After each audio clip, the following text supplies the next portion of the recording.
two's coming up.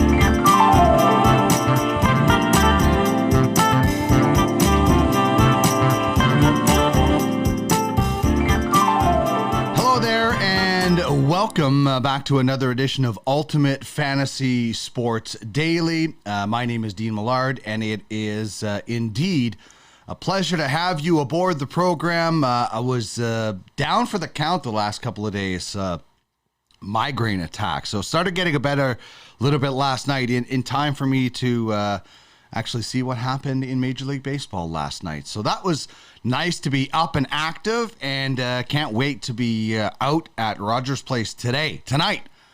The Edmonton Oil Kings welcoming Connor Bedard and the Regina Pats. We're going to get into how good of a deal it is to watch Connor Bedard right now in just a little bit, but we have a massive show. We tried to get one of these guys on a couple of days ago, but we didn't have a show. But Erik Grosman is going to join us from What's Your Call Sports. This is a guy who spent 15 years with the Toronto Blue Jays. So we're going to ask him, what would you have done with home run 61 last night? The ball. You know, we'll show you what happened with the actual home run and the situation in a bit. But we'll talk with Erik about that. Also, of course, the playoff chases, AL MVP, NL MVP races, and managerial changes. Was there an uptick for anybody when the Jays made their change? Don Mattingly won't be back for the Marlins. Tony La Russa, Terry Francona both have health issues, might keep them out next year. What are the Angels going to do? Is there an ownership change? How much can that impact the fantasy value? As I said, I think any owner looking at the Angels, you come in and load them up because you know you win a little bit. You're in LA. You're going to steal something from the Dodgers, especially with Ohtani and Trout still going. So anyway, we'll chat about that with Erik. Andy McNamara. Ask Andy. Thursday night football tonight. Bengals, Dolphins. The Miami Dolphins are everybody's sweetheart right now. The only undefeated team in the AFC. Joe Burrow had better protection last week. So this is trending to be a decent game, even though the Bengals are 1-2.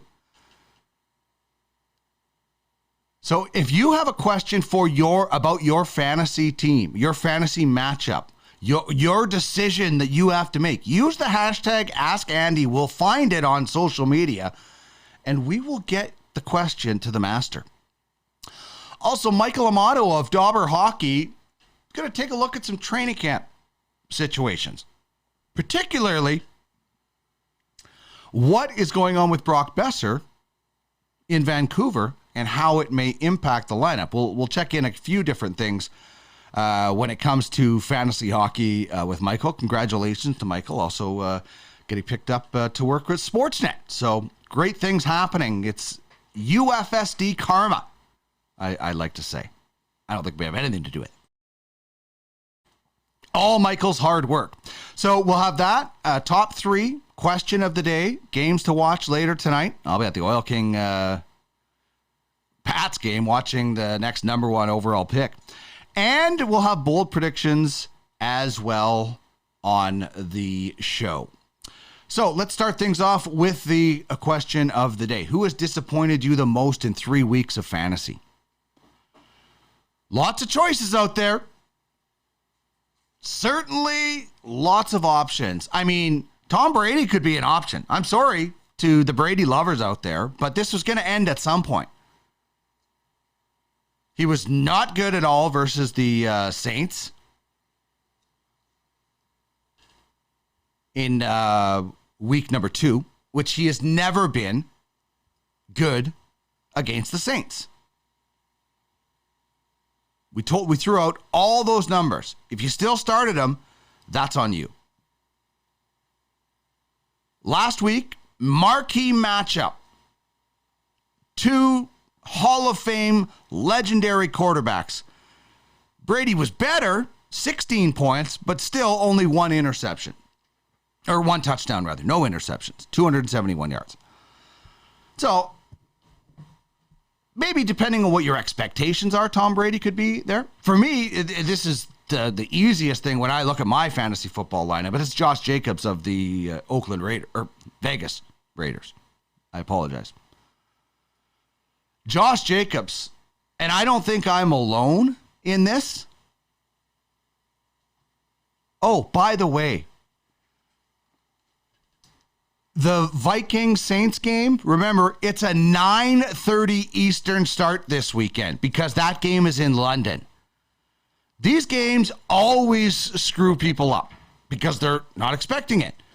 The diehards, you know this. You got your Excel sheets that have told you everything. But for the casual fans out there, 9:30 a.m. Eastern time, it is the Vikings-Saints game in London. I'm not a huge fan of these, personally, but you do you, NFL. So Josh Jacobs this year has yet to reach the end zone, either in the air or on the ground. 192 yards, 0.0 touchdowns. I mean, Josh Jacobs is getting you some points, sure. But if Josh Jacobs can't get to the end zone regularly, you're killing me, Smalls. Yeah, exactly. So, Josh Jacobs, for me, has been the biggest disappointment. It's like, hey, Josh, think you can get to the end zone for me this weekend? Let me think it over, will you, Charlie? I got a guy on the other line about some white walls. I'll talk to you later. Yeah, exactly. He's a little bit busy not scoring touchdowns for fantasy owners. Thankfully, I have better running backs because Jacobs and his touchdown contributions this year 0.0. Now, the reason I am not selling low on Josh Jacobs right now, like otherwise I would have traded him. He is the only guy running the ball for Vegas right now. I mean, when you look at the number of rushes when it comes to the Vegas Raiders, it's 42 of 49.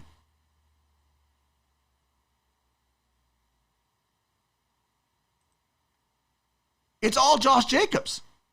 So he's not starting in my lineup right now. I started him the first week and then just didn't get a good feeling. But he's going to get something. He's the only guy running the ball. And they finally did, I will give them a little bit, they finally did sort of start using him in the passing game a little bit more last week. But he needs to get to the end zone. Especially if you are in a touchdown-only league, in which Josh Jacobs is in on my team. So Josh Jacobs for me, and also it also helps that I'm a Raiders fan, so it sucks seeing Josh Jacobs not be able to help that team as well. But there's got to be people out there, there's got to be players out there that have disappointed you. So drop it in the chat on Twitch, in the message board. Who has disappointed you the most in 3 weeks of fantasy? You can also hit me up on Twitter at Duck Millard. And you can reach us on Ultimate Fantasy Sports Network at UFS Network on Twitter as well. Biggest disappointment for you through 3 weeks of fantasy football. All right, Aaron Judge last night hit a remarkable home run. And you know what? Why don't we take a look at it right now, and then we'll discuss some unbreakable records in our top three, because Judge tied a record last night that lasted a very, very long time in the American League. And the 3-2. Drilled deep to left field. This could be it. See ya. He's done it. Number 61. He's been chasing history, and now he makes it. He and Roger Maris are tied with 61 home runs, the most anybody has ever hit in a single season in American League history.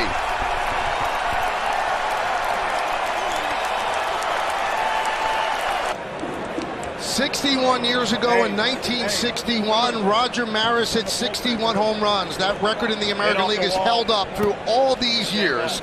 And 61 years later, Aaron Judge has tied it. And you can see a sense of joy and relief on his face. It was wearing on him just a bit, but with that one swing, he makes history. All right, so remarkable night in Toronto. For Toronto fans to be able to see that. So now that that record has been tied, and I don't think anybody ever thought 61 home runs was unbreakable, particularly when you look at the other numbers on the list. But it just gets you thinking about records that may or may not be broken. So what are your top three most unbreakable records? But this record is incredible. I mean, listen, you can brag all you want about Cal Ripken and Lou Gehrig. That's fine. They weren't playing goalie without a mask.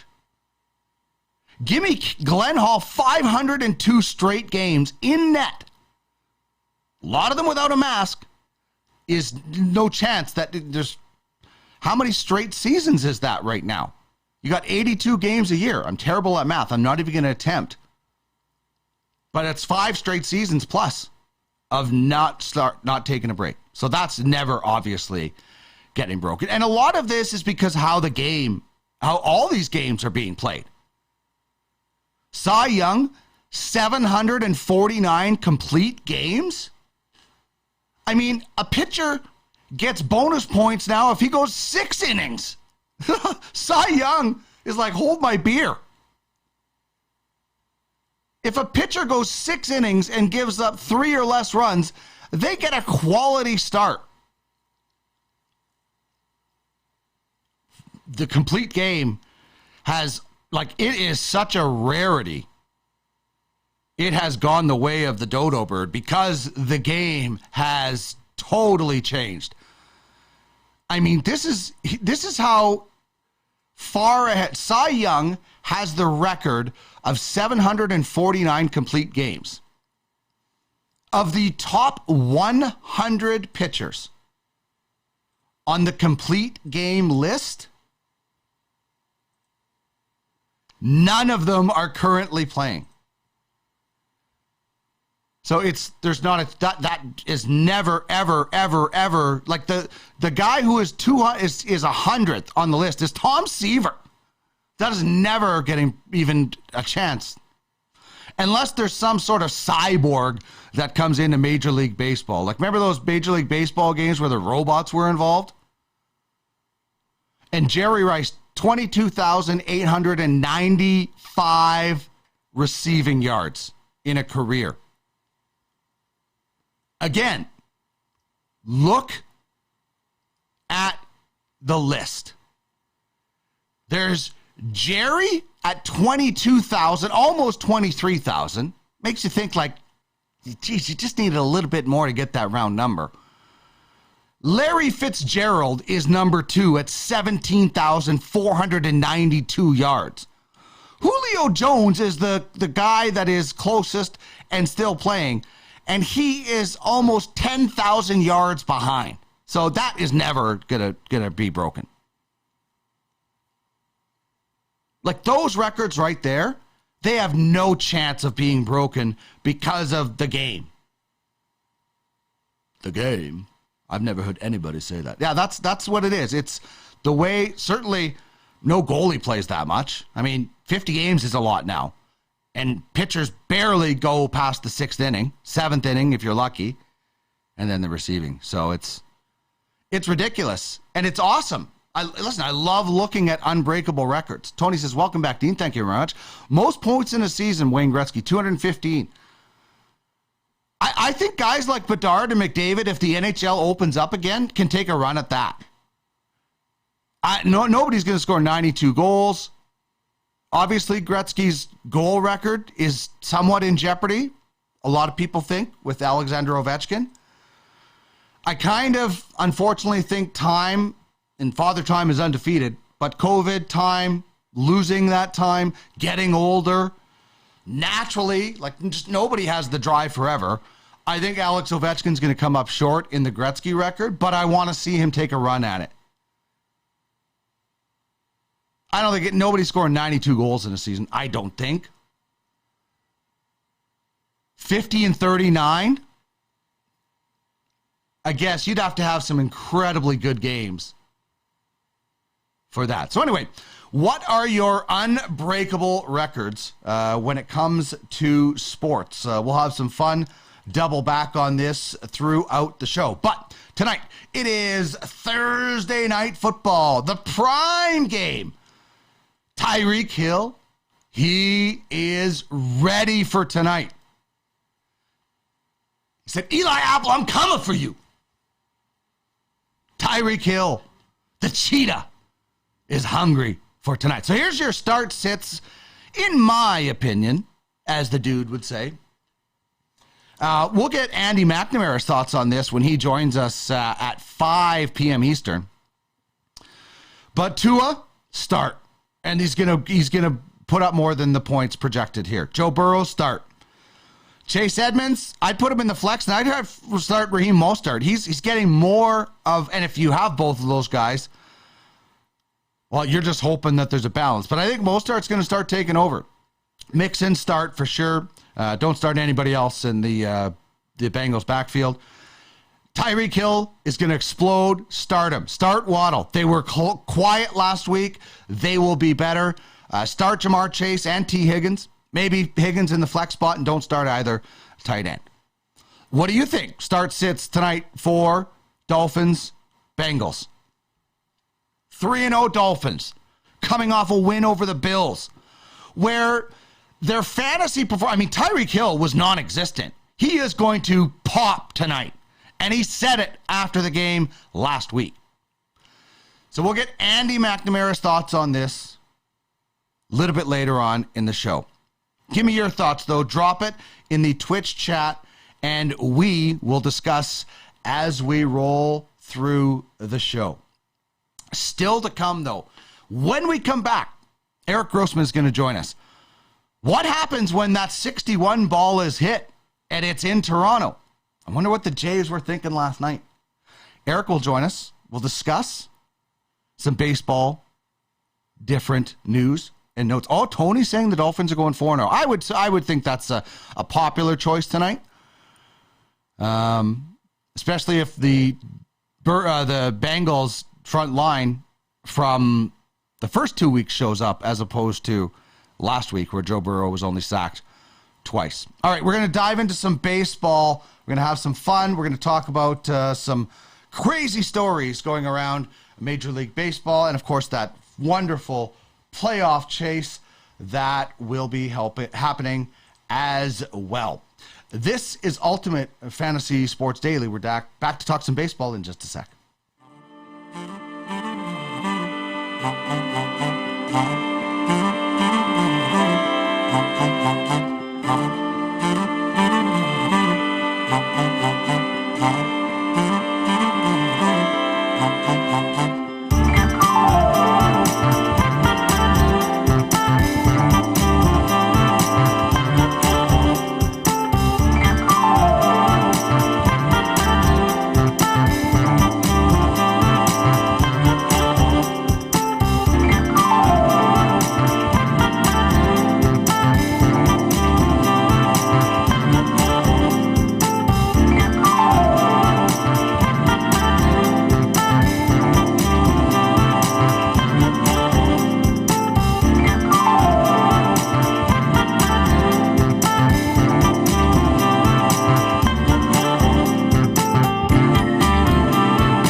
right, just past 4:22 Eastern Time. My name is Dean Millard. This is Ultimate Fantasy Sports Daily. We are here Monday to Friday, and this is the best time of the year to be talking sports. I mean, it literally is. Tonight, I could watch. I could watch a Thursday night football game with an undefeated Dolphins team. I could watch the chase for history in the playoffs in Major League Baseball. And I can go to the rink and watch the next great superstar in hockey, Connor Bedard, because the Regina Pats are here. I mean, it really is awesome. You can watch preseason hockey if you want as well. It's not as exciting, but it's still, we're getting close to that beautiful time of the year where all four sports do indeed collide. Was amazing. Back in the day doing sportscasts when these things were going on, it was awesome. Just to, doing highlights of all four sports in a single day. It is absolutely the magic time of the year, I like to say. And we're going to talk with a gentleman who has experienced fall ball up close and personal, and has some fun stuff going on now with What's Your Call Sports, as I'm joined by Erik Grosman once again. Erik, thanks so much for joining me, being patient with me as I was down for the count the past couple of days. But history made last night, and it's a guy who worked on a baseball team for a long time in the communications department. I mean, what do you think this moment would have been like? What was this like for the communications team? Because this is important night for the Yankees, but it's in Toronto. Yeah, for sure. And again, thank you so much for having me on, Dean. Yeah, it's incredible. I was thinking, oftentimes when I'm watching, I'm like, it would be cool, to experience, something like that. Working there for with the Jays for 15 years, you experience a lot of stuff, but never had a 61 or anything like that. What I always tried to do, even sometimes to a fault, is I don't ever want to interfere with the moment. You know what I mean? I never want to get in the way of a player's emotional state, especially when it's such a positive one like this. So what I would do is basically let the player lead the way. Whatever they're comfortable with is what I'm going to be comfortable with, because ultimately you want them to be comfortable. That was always my mind frame. So it's truly amazing that it happens in Toronto. I hope he gets 62 as soon as he can, as soon as possible. That's obviously that'd be the one for sure. It's always crazy hearing these stories, and you see people I bought a ticket last minute, went to the game, and caught Mark McGwire's 70th ball. And I think the guy that bought that ball ended up selling it for $3 million after the Cardinals. I think Mark McGwire said, no, I don't want to meet him. And the guy's like, okay, I'll just go sell the ball for $3 million. Have you ever had to negotiate with a fan over some milestone moments for baseball players? Or, in hockey, the puck is right there. In football, they're right there. It's the one sport where it's kind of hard to get that milestone ball back sometimes. Oh, man, I wish I'm going to give a shout out to the guy I worked with, Mal Romanen. So Mal Romanen, when he was the manager of Baseball Information, he was in Minnesota, I want to say, when Frank Thomas hit his 500th, I do believe, in Minnesota. So he was responsible for trying to get the ball. I'm trying to remember exactly how that went down. So Frank Thomas hits the home run when he was with the Jays for that 1 or 2 years he was there, back in 2007, I want to say. He hits his 500th home run. AJ Burnett's on the mound, and I believe Burnett got tossed in that game.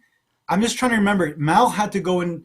There was something with Burnett, and then there was something with Frank Thomas. I think the main part of the story was that Mal had to go and talk to that fan who caught the ball on behalf of Frank. I do believe, and that it was so long ago. I wish I had a better recollection of it, but it was not easy, Dean. It was really, really difficult to get that ball. Because I get it. It makes sense, right? From both sides. What would you do if you were in that situation? It's a great question. I don't know. What would you do, Dean? Well, listen, if I'm, it depends on my financial situation. Who can turn down $3 million for catching a ball, whatever? At the same time, I mean, the guy who caught the one judge ball, gave it back.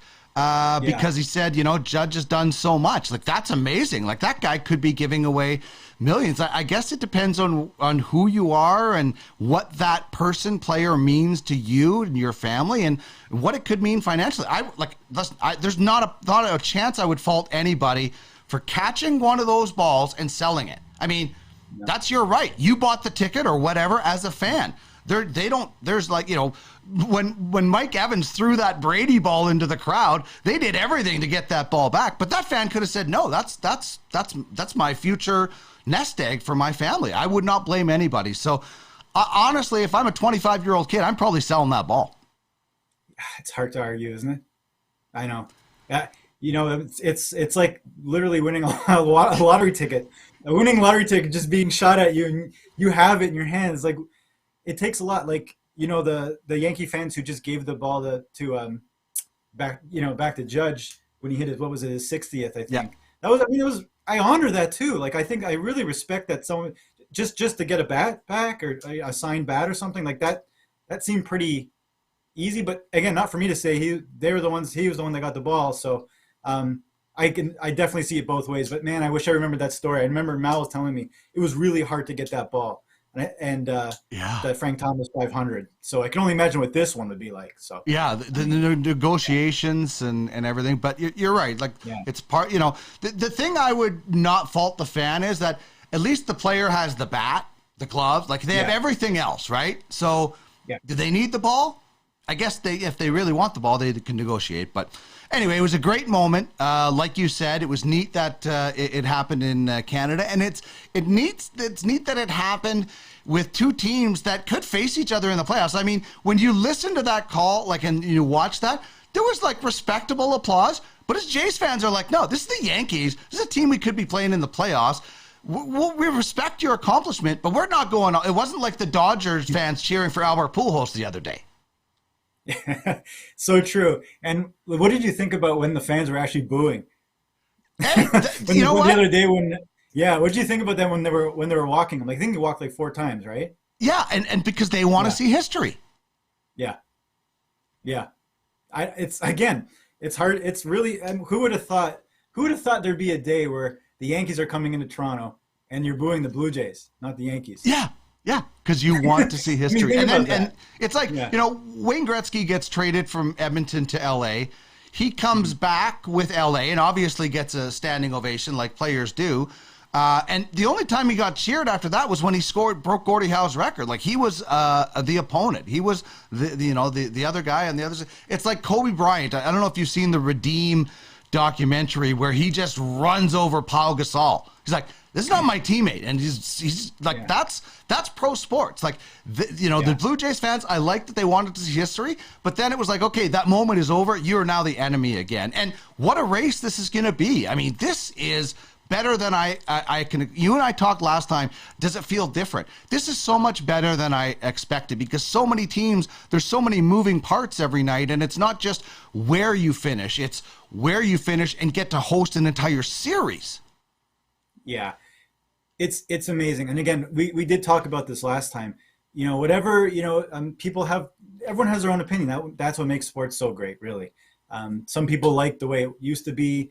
I'm only in favor of what's going to benefit the game, what's going to benefit the fans. That's the only thing I'm interested. If this works for the fans, then you just keep it. Like when the NBA added that extra, that 1-game playoff thing, right? Right? Like it just, all of a sudden 10 teams are now involved. Like the more teams you get to, it shines a light on more players. There's more interest. I think overall it's great, but I always kind of get a little bit resistant when a team gets to host for 3 games. Like that should be interesting because I always felt like to be on the road sometimes, especially in baseball, it was almost sometimes better. You're almost more relaxed, if that makes any sense. Because you're not trying to put on a show. You're not trying to, there's less headaches. There's less distractions, if you will. When you're at home, it's almost too familiar. Again, also depends on the venue. Blue Jays might be a little bit different at the Rogers Center. To host those games might mean more than someone else. But, I remember when we played the Rangers in 2015, we lost the first 2 at home. And then we won the next 2 on the road. And then what led to game 5, which is obviously a magical game. But like, but the road, I find that you relax sometimes on the road a little bit more. You're more focused on the actual game itself, not worrying about tickets here, not worrying about families over there. It's just you and your team. I mean, some family might come out, but not always. It just, you know what I mean? Like, I just feel like I wouldn't guarantee a victory just for, just because you get to host 3 games, to be honest with you. Yeah, just because you get last at bat. And the big thing, honestly, and this is not by any means getting political, but the vaccination status change is massive for teams looking at saying, holy, we have to go into Toronto for 3 games without so-and-so and so-and-so and so-and-so. So that kind of is out of the question now, and I really am happy for that. And Toronto right now, like Baltimore loses, and Baltimore right now is losing 5-3 to the Red Sox in the 9th. So if this happens, the Jays clinch, then they can just focus. And, people always say, oh, if you can't get here, you should drop to here. You can't just drop. You can't just go out and say, oh, we're going to drop to 6th now. Like, you want to, if you can catch whoever you can catch, you catch them, and you finish where you finish. You always want to go in on a roll. This notion of trying to set yourself up to play a weaker opponent is bad karma. 100%.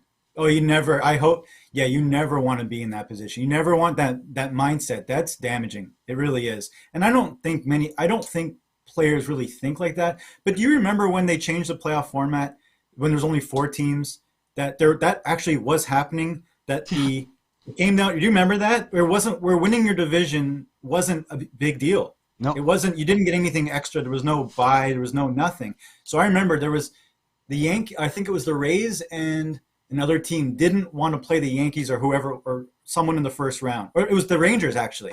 They didn't want to play Texas in the first round. So Joe Madden with the Rays, in the last game of the season, where if they had won, they would have played Texas. He didn't. He went with a bullpen game. He didn't even start his pitcher. So the Yankees were doing the same thing. They were trying not to win. That's just bad for baseball. I think that's probably what spearheaded that change, if I recall. Yeah, you just never. That's just a situation you never ever want. Like, that's you're affecting the integrity of the game. You're affecting so many things. So you always need to put your best team forward. But this is going to be fun. I mean, this is a playoff chase where you got both New York teams in the playoffs. That's really good for baseball. Obviously, you got LA, you've got the Canadian market. So, then you've got some markets that you didn't think that you were going to have in Cleveland. As I said, Baltimore is going to likely fall out of the race. You got the defending champs in. I mean, this is a really good, in my opinion, debut for this playoff format, because you have big markets and you have familiar teams, the defending champs, and all that stuff. So I think it's going to be really good for baseball, in my opinion. 100%. I mean, this is what you want, right? You want those big names and the big lights, and this is really, this is what it comes down to. This is why you stick with 162 games, for this exact moment that we're in. To have those big markets like New York, and I'm actually kind of happy to see the Mets be good again. It's great. It's good when those teams are really good. It really helps the league. It really does. And then you get those little underdogs. Like, this is something, ask your listeners or figure out, because every year it seems like there's always one surprise team in each league, no matter what. So then it's kind of fun to pick who would that dark horse be in each side, because there's always one that kind of does a little bit of damage, a little bit of noise before they meet their match, kind of, per se. But who they're like, Dean, like, in your mind, like, who do you think are those 2 teams? Like, one from each league. Who do you think? Well, I think certainly Cleveland. I think I think that's everybody's kind of Cinderella. Baltimore was that team for a while when they were in the running, and those young players are really exciting. From the American League, or from the National League, I don't know what to think of the Padres right now. Like, are the Padres playing possum, or are they just really this bad? Like, there's no contest in that NL West. So, it's weird. Like, the Dodgers have won 107 games. and they're so far ahead of everybody that nobody's even talking about them. There are some teams, and you know who they are. They can turn it on. Like, they're those old, like, not the old veteran, but like teams like the Yankees or whoever, like teams that have players that like kind of like been there, done that kind of stuff. Those guys can like the old Jays teams, like they could you can turn it on when you want. The Padres aren't in that league yet. They're you always end up who you are when it's all said and done. Like, this is the one thing to keep an eye on for the playoffs. Who's got a lot of versatility in pitching? Who's got deep pitching? Not just starters, but relievers. Because ultimately, it's going to come down to bullpens. But here's the tricky part, and this is why I don't always put like regular season, postseason. It's, of course, you got to be good in the regular season to get to postseason.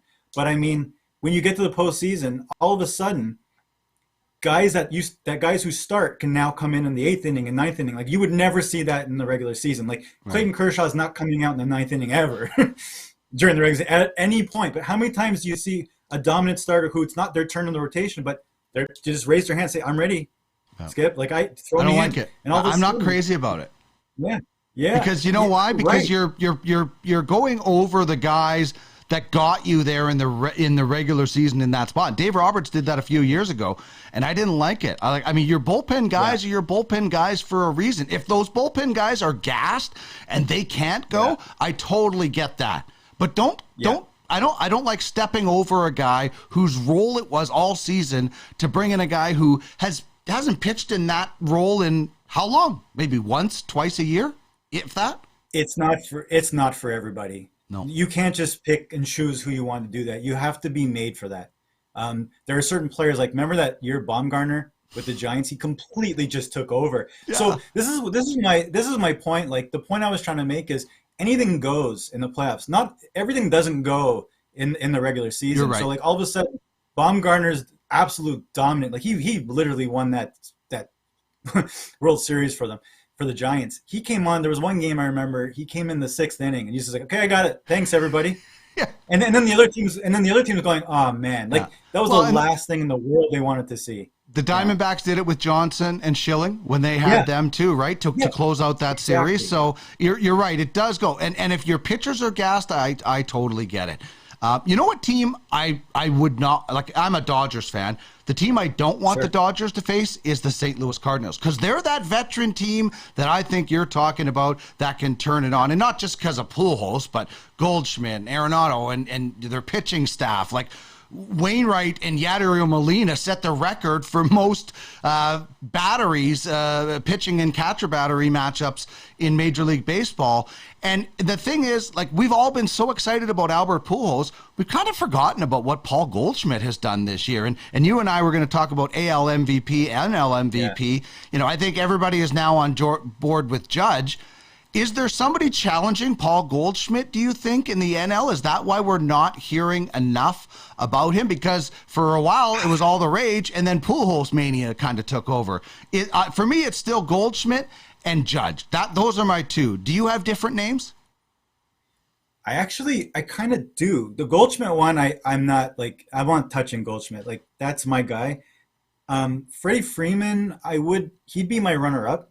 So, like, it's, you know, I like what Freddie Freeman, like, he's just an unbelievable hitter. He's just an unbelievable player. Like, it's not that easy. It's really not that easy. Same goes for Goldschmidt. They just make it look so easy. Probably people aren't going to love my American League one. It's so obvious, obviously, with Judge. It's just so obvious. Like, he's just so, like, the year he's having, it's not just the home runs. He's more than the home runs. Like, he's literally carrying, like in baseball's the best sport, because one guy is not going to, like, you know, like Bryce Harper's been an unbelievable player, and the Washington Nationals won the year he left. Like, does that make any sense to you? No. Does it make any sense to you that Mike Trout, who's like the best player we've ever seen, they're always 20 games below 500 at the end when it's all said and done. So this year, this is where I'm leading with this. So my pick is actually not Judge. It's Ohtani. It is. I'm going with Ohtani, and here's why I'm going with Ohtani. Because Aaron Judge has to go 14-8 with a 2.47 ERA and throw 153 innings with 203 strikeouts with a whip of 107 and averaging 11.9 strikeouts per 9 innings and having 10 strikeout games of 10 or more strikeouts. Sorry, 10 games of 10 or more strikeouts. With the 4 triples, fourth in triples, fourth in home runs, fourth in slugging, and fourth in OPS. Ohtani's two superstars rolled up into one. Yeah. So is that fair? It's not really fair, but it's also not fair to disqualify Ohtani because he's on a bad team. You're right. If they just switch, it's fair. Yeah. It's fair because it's happening. Yeah. And like Ohtani's pitching year, I think I read the other day, it's kind of like what Corbin Burns did last year, which is exceptional. Yeah. And it's also not fair, or maybe it is fair, to hold Ohtani to his standard of hitting last year, right? Like he's fourth in a lot of those categories, but it's not last year. So I don't know. Is it fair to hold Ohtani last year and he has to live up to that standard? It is a really hard argument when you hear how high up he is, but it's still not like, is he hitting 47 home runs? Like, no, he's got 34, so he's 40. That's the thing. It would have taken Ohtani to do exactly what he's doing for me not to pick Judge. Like, he needs to be dominant on both sides. If he was lacking in one of them, like let's say he was just good pitcher, just a good pitcher. Not great, just good, right? Or reverse. If he was just good hitter, great pitcher, but good hitter, it's Judge one. Like it took what Ohtani's doing for even me to even think about somebody else, right?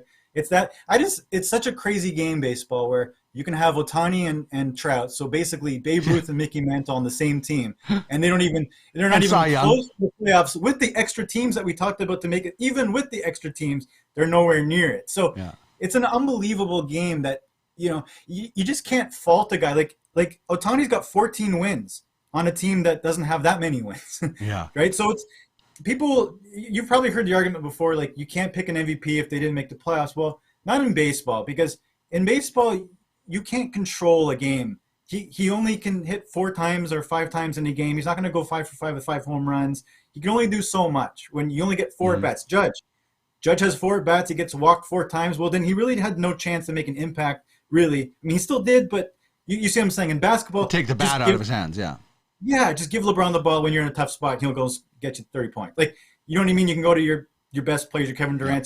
Just everybody move away, let them do their thing. In baseball, you're either waiting for the ball in the outfield to get hit to you, or you're trying to get some good pitches when you're batting. But there's only so much you can do. So like what Ohtani is doing, I don't know. Do you feel like it's not getting I almost feel like people are taking it for granted. Some are just taking it for granted. Like they're going like, aha, like that's so cool. He's doing that. So cool. But I don't know if people really understand like what exactly this means. Yeah. Like what exactly he's doing. I certainly don't think it's getting the coverage it got last year because of the home run chase and Albert Pujols and again, the Angels suck again. Which it sounds like a Ron Schneider line or something like that. But and so I think it's not getting covered as much because there's just, maybe people are taking, people are taking this for granted, they're crazy. Because how much longer can honestly Ohtani do this at the highest level? Like, how much longer can he be top 5 pitcher, top 5 hitter before he has to morph into one or the other? I honestly do wonder, or unfortunately injuries take over, because this is massive stress on his body. So people that take this for granted are crazy. Every time I see Ohtani coming up to bat, I'm tuning in just like I do with Judge, just like I was doing with Pujols, because I don't know how much longer we'll be able to see this. And as much as we think there might be other players, it's like how we talked about just hit it where they aren't. Well, it's just not that easy. And it's just not that easy to become a dominant pitcher and a dominant hitter. Like John Olerud was one of those guys coming out of college and had to choose, right? I still think most guys are going to be asked to choose because most guys can't do this. Ohtani was in Japan, it's totally different than going through the college system in Major League Baseball or whatever.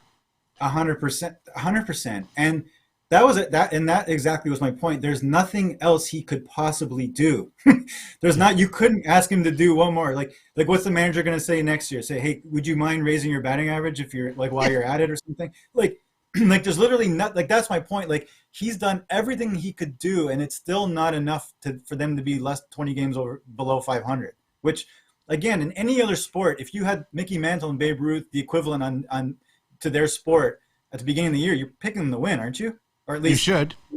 The conversation. Yeah. Jays, by the way, officially clinched the playoff slot, so that's great. We'll find out where they're going to play in the next week or so. But I've taken up a lot of your time. I want to ask you this, though. We just talked about the Angels and what's going to happen. You know, there could be more managerial changes there. There could be an ownership change there, which is even bigger of a landscape changer. But let's focus on managers. Don Mattingly's not coming back for the Marlins.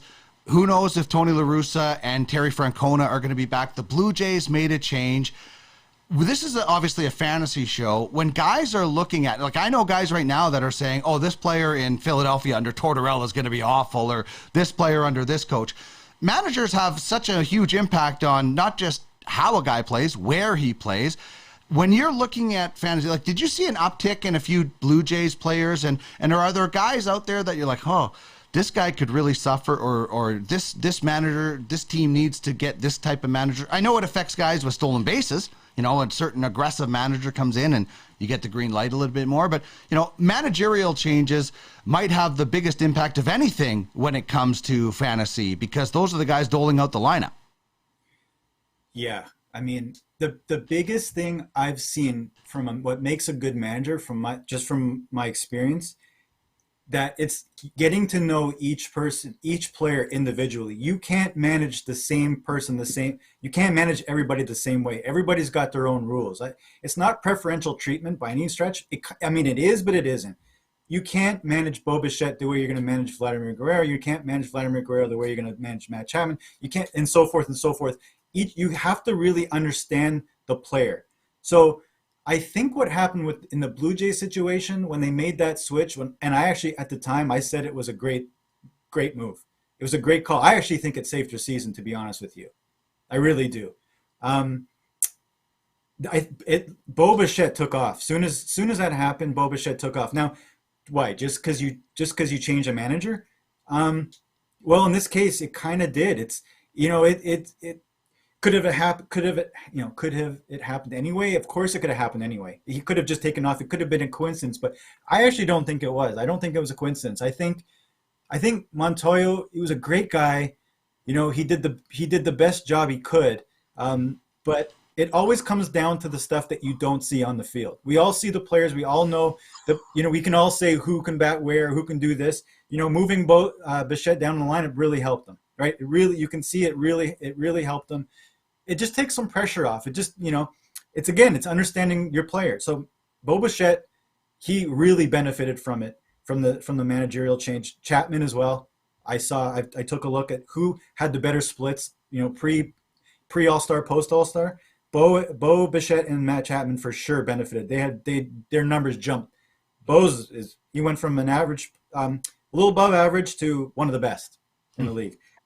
So you're talking overall managerial positions. I'm looking at the White Sox. What I always like to do with managers is like, okay, the season ends. Where are your big payrolls, and here's your big payroll, and here's your winning percentage. They got to mimic each other. They got to mimic. So if you have a high payroll, you need to have a high winning percentage. If you have a high payroll and your winning percentage is down here, that's a target right there. So the White Sox are too talented to not be this good, right? So that's the first place I go, and I'm biased. I have to admit. I think Gibby would be amazing for that team. I really do, because they have a little mix there. They have a mix between young and old, and they're all good. Yeah. I think he would be really good there. I mean, there's probably many others. Cairo, I think, is the manager. He's the manager there now. I think he'd be fine too. I think they might stay, but I think Gibby's, if he wants to do it, he'd be a good one. Another one who I got to know a little bit, DeMarlo Hale. DeMarlo Hale. That's a name I think you should keep an eye on. I really do. I think he would be a great manager, and the reason why I think he would be a great manager is because you've got to be very level. You got to be very level. It's okay to be emotional, but not drastic. You really have to keep it. Baseball's such a long season. There's always going to be, like, you can never live in the moment. Like, no matter what happens in June or July and even August to some degree, like, oh, you know, they're in trouble now, they're struggling. It doesn't matter until it's now. It matters now, right? And you need a manager to have that same mindset. It's the ones that are the calmer, level-headed, think it over, hire a good team around them, like another coach, like coaches that can teach and that can communicate with the players. It's all about the communication. So this is the thing I'll leave you with here, Dean. This is the question. I heard an interview with Joe Madden, and he was saying, you know, there's managers now that are very careful about when they accept jobs because managers want to manage, right? Managers don't want to be told how to manage and have all this information thrown at them every single day and go by what, you know, but the analytics are always saying that he needs the analytics. He wants the analytics, but he wants to be the guy that takes the information and then he uses it with the players, and he can inform the players and not to overload anybody. Don't overload this guy. So any manager that takes a job today, you always find, wow, he's a young man. This person's a young manager. It's because they're willing to, they'll do that. They don't have any history. You know, there's, you know, they'll do whatever is needed to get done, right? But these older types, I don't want to say older types, but the Madden types, right? Mike Soch, those guys, they have to be okay with the new way of how it's done. Otherwise, they won't take the job. So then you're looking at a new pool of managerial candidates. They're going to be in that younger age, that younger demographic who played a little bit, but who are big on the analytics. I think that's where everyone's going, right? But Dusty Baker, how great of an idea was that? Whoever came up with that idea for Houston, that person needs something. I don't know who came up with that one, but you couldn't have asked for a better manager at that exact time. You know what? That person deserves the Nobel Peace Prize because the Houston Astros were so hated. Like, they were so hated. And you bring in a guy, and listen, I'm a Dodgers fan. I love Dusty Baker because he was a Dodger, even though he was a Giants manager. He is universally loved. He's a cool guy. Like, I've read some books about him. He just sounds like back in the playing days, he was a real good dressing room guy, locker room guy. And so you're right. He went in there and he diffused a whole lot of stuff and turned them around again. So I love it. And I love that we can have these chats and baseball fans can do that with you guys on Twitter. What's your call sport? Tell us a little bit about what's your call sports, because it's pretty cool, because we all, like you say, we all have our own opinion and thoughts on, even when it's a factual, when it's an out, we think it was safe and different things like that, which is probably the most argued call. Tell us about what's your call sports. Yeah, I mean, appreciate the plug here. Like, what's your call sports is, we started out as just like analyzing controversial plays, right? So, like, was he safe? Was he out? Like, was it a trap ball, not a trap ball, check swing, not a check swing, those kind of things. But really, when you broaden the scope, basically what we just talked about today, it's what's your call? What's your call? Who's the MVP? Who's the Cy Young Award winner? Who do you think is going to be the sleeper team in the playoffs? Who do you think is going to be the sleeper team, the player in the playoffs? Who do you look for? Who's the player that doesn't get the recognition during the season but shines in the playoff all of a sudden? Some name that you may not have, heard of so much. Like, who are these things? What's your call? Your what's your call can mean basically anything. It's basically just debating about sports in a professional manner, right? So, and that's our platform. That's what we want to be. We want to be a place where we provide some content, but really it's for the fans and for the viewers to tell us what they want to see and what they're thinking, and we can have really good debates and discussions really about anything to do with sports. And look, maybe one day what you call sports becomes just what you call food, what you call movies, what you call music, right? Who is the better band? This one or that one? What's the better concert you ever been to? That one or that one? So, like, it opens itself up for a big thing, but that's really what you call sports. It's that gray area. It's that like, was he safe or is he out? If he was safe, why? And it was called safe. Why are you still arguing it? The facts are the facts. But yet here we are as sports fans, and you can basically debate anything. Yeah. How many years later are Dallas Stars, Buffalo Sabres fans arguing about Brett Hall's foot in the crease? Or, you go back to any number of calls in football, baseball, basketball, all kinds of controversial calls, but that's what makes sports beautiful. That's what makes it great. And the debate is what makes it so much fun. So, Erik, thanks so much for joining me again. I hope we can do this again as the playoffs continue, because I really enjoy it. And I know some great comments on the Twitch chat. Alex King Willie Gaiman saying, great chat, guys. What a great guest. So there you go. People enjoy the conversation. So hopefully we can do it again. Oh, I'm glad. And yeah, anytime, Dean, anytime. Love to do it. All right. Thanks so much, Erik. Take care. You got it. Thanks so much. You bet. There's Erik Grosman from What's Your Call Sports. Check it out on Twitter at WYC Sports. And yeah, seriously, what's your call on anything? You can debate about anything. Tonight's Dolphins-Bengals game. Are the Dolphins 4-0 tonight, or the Bengals 2-2? Is this a Dolphins team that is just going to keep taking the next steps, or do they fall because of a big win over Buffalo? The protection for Joe Burrow, is it going to be there? Who knows? The Jays have clinched. The Dodgers clinched so long ago. Will they have the passion to get to the playoffs and Major League Baseball's Holy Grail, the World Series? This is the best time of the year to be debating sports and doing it respectfully. So when we come back, good friend and friend of the show, Andy McNamara. If you have a fantasy football question, throw it out either on Twitter, Ask Andy, use the hashtag Ask Andy, or throw it in our Twitch chat. Join us, twitch.tv/Ultimate Fantasy Sports. We will throw it at the man, and we will help you get your fantasy football matchup set for tonight. And also for the rest of the week. Remember, it's just one game tonight.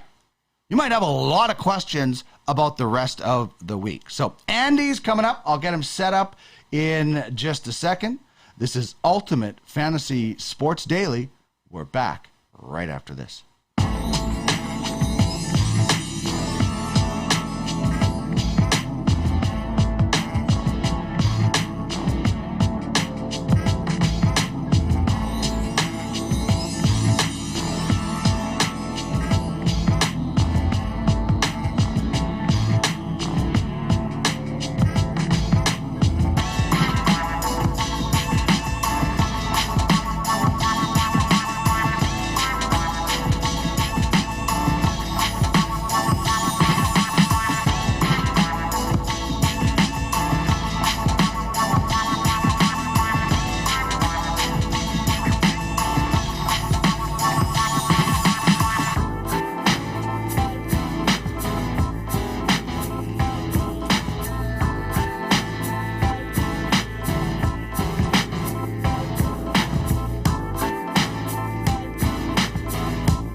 Alrighty, thank you so much. Just after 5 p.m. Eastern here on Ultimate Fantasy Sports Daily. What a terrific conversation with Erik Grosman of What's Your Call Sports. Just, getting that behind the scenes look at how you would handle home run number 61. You really don't get that kind of insight every day. So that was a lot of fun, and I hope to have Erik back on the show many times. But right now, it is time for us to get you set for your fantasy football week number 4.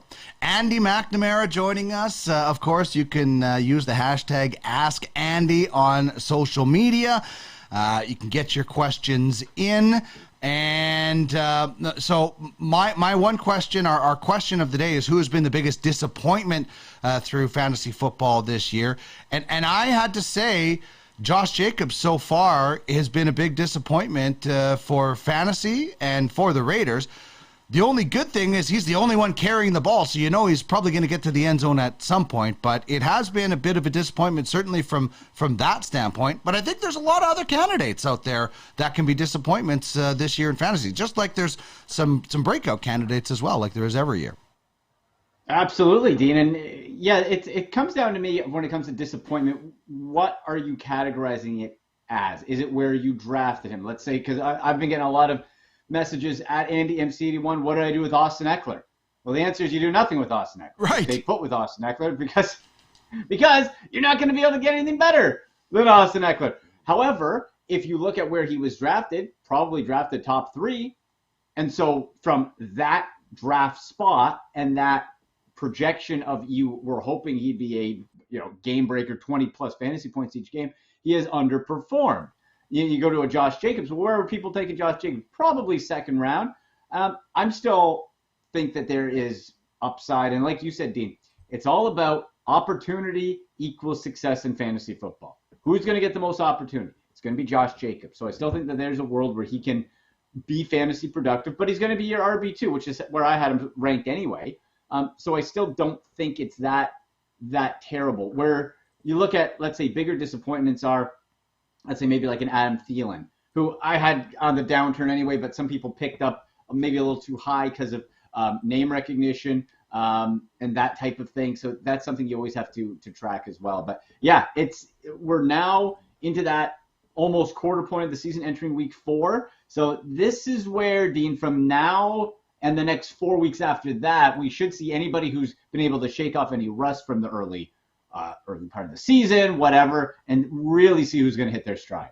Yeah, indeed. And guys that were hitting their stride in week 3, well, it's tough to argue against Lamar Jackson, as the price tag just keeps going up for this guy for whenever he does sign. And Brandon Graham on the defensive end for Trout, and Legion taking top performer honors in week 3. And I mean, Lamar Jackson, this guy is adding money to his dollar or his contract every single time he goes out. Oh, well, I kid with Ross, the GM of the Legion, Dean, because I hate the Ravens. I hate them with all my heart and soul. You see the brown stuff behind me. I hate the Ravens. I hate the Steelers. So to see Lamar Jackson, to have to put that out there and say, hey, to see that purple just drives me nuts. But you can't question the week that he had. And really, this whole Ravens team, fantasy-wise, Dean, when you look at it, though, it continues to neuter any fantasy value, any dependable fantasy value to any running back, whether it's our NFT UFFS signed athlete, Justice Hill, whether it's J.K. Dobbins, whether it's Bust the Gus comes back, whatever it might be. There is always an issue because Lamar Jackson is the one who's running the ball. You see it right there, 107 rushing yards. Well, no other running back's going for over 100 yards likely there either. Yeah, it's listen, it's exciting football. I love watching it, but you're right. If you're in fantasy football, there's certain running backs to stay away from. And then, when you look long term, wherever Lamar Jackson goes, that's also going to impact that value. Absolutely. It's all about the surrounding pieces, right? It's all about the surrounding pieces and what the quarterback does. So, for example, you see somebody like a Derek Carr, who does have some high-end QB2 value. He, to me, has been always somebody that has been able to make the pieces around him fantasy relevant while not being fantasy relevant himself. Then you look at guys like Lamar Jackson who kind of suck up all the fantasy value for themselves. Then there's an in-between guy who I've been big on Dean since before the draft, before he was drafted, and through his first couple of years now in the NFL, is Jalen Hurts of the Philadelphia Eagles. You see Brandon Graham right there. His counterpart on the other side of the ball, of the line, Jalen Hurts, because he's using his legs. He's becoming very last year he was fantasy gold. This year he's continuing to be, but he's also making those receivers, those options around him. And that's where the real detail is for Jalen Hurts, A.J. Brown, Devonta Smith, Dallas Goedert, right? Even the backfield, Miles Sanders, and which I'm pretty surprised that Miles Sanders has been a quality RB too. I agree with you. For some reason, your screen is frozen. I don't know why. Why don't you log out, That's weird. log back in really quickly, and we'll get you unstuck. And Jalen Hurts, you're absolutely right. My bold prediction last week was Jalen Hurts was going to throw 3 passing touchdowns because he had been running in all the touchdowns. He ended up doing that and throwing for the 3 touchdowns. And that's especially huge in my touchdown-only league. That's where I have Josh Jacobs. Like, Josh Jacobs is getting the ball a lot. He's just not getting to the end zone. That's where the disappointment is. And then the expectation of Jalen Hurts is, yeah, he's going to run the ball, he's going to run the ball, he's going to run the ball. Well, then he starts throwing the ball, and he starts becoming, you know, we're 3 weeks in, so it's a little premature, but you start thinking, this guy's going to be hovering around QB5 all year if this keeps up. Top 5. Definitely. Absolutely. And he was a stud. Last year, he was a top 12 guy. Somebody last year I picked up in some of my redraft leagues where I had Dak Prescott and Jalen Hurts.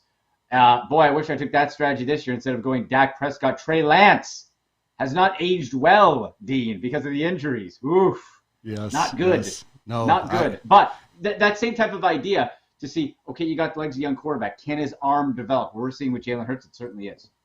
Indeed, yeah. Okay, so I'm just trying to think. I've got my start sits here. So let's get to our start sits for tonight's game. And you can kind of check out my homework here and tell me what you think of this sort of lineup tonight going in as far as point projections from Fantasy Pros.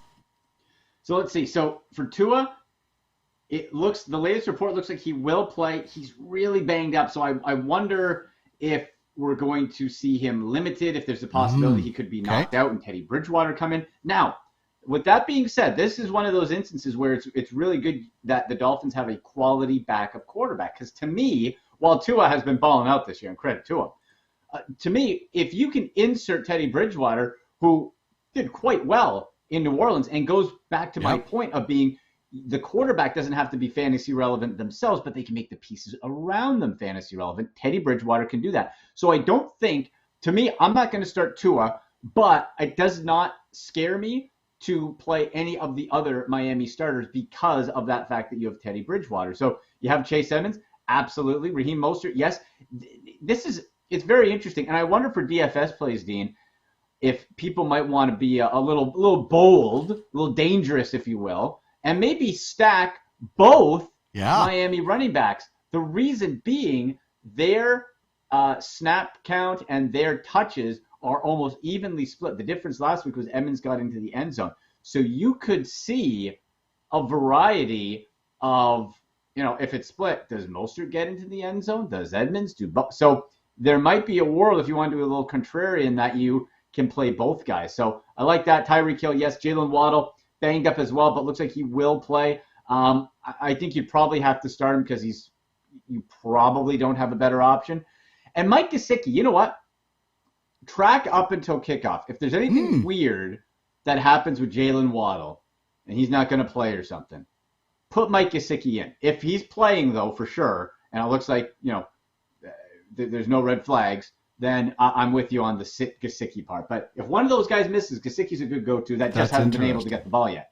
That's it. That's really, really that's quite interesting. And I like, the Tua situation, if you have a good option as a backup, sure. But I wonder, what do you get to? Do you is if you have, Joe Flacco as your backup, would you start Tua, or is Joe Flacco putting up enough points with the Jets? I mean, I wonder. You can only sit Tua if you have someone better, right? And if you have somebody better, then you definitely go that route. But at what point do you get to where you're like, okay, Tua injured is still better than this guy?